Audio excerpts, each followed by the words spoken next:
এই দেখো মশলাটা কষানো হয়ে গেছে, একদম তেল ছেড়ে গেছে। এবার এর মধ্যে আমি আলুটা দিয়ে একটু কষিয়ে নেবো।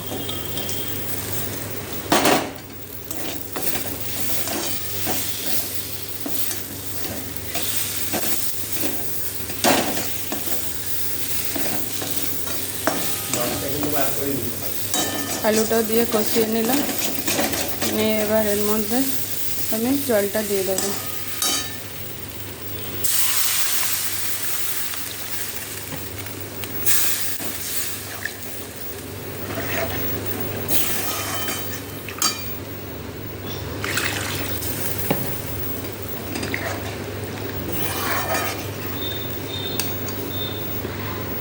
এই যে জল দিয়ে চাপা দিয়ে দিয়েছি, এবার একটু ফুটে যাক, তারপরে আস্তে করে দেবো গ্যাসটা।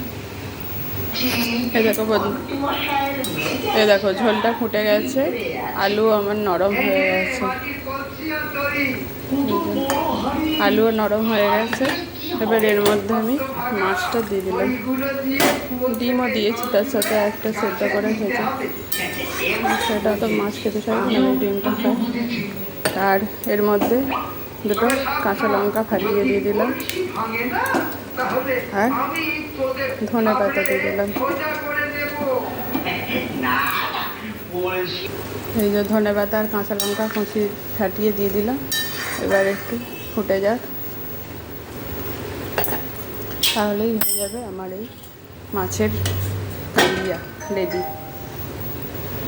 টকবক করে ফুটুক। এই দেখো আমার মাছের তরকারি রেডি, এবার নামিয়ে ফেলি, গ্যাস অফ করলাম। এই যে আমার মাছের তরকারি রেডি। এরকম যদি তোমাদের ইচ্ছা করে তোমরাও করে খেতে পারো। ঠিক আছে, আজকে রাখছি, আবার কোনো নতুন রেসিপি নিয়ে তোমাদের সাথে নতুন সময় চলে আসবো।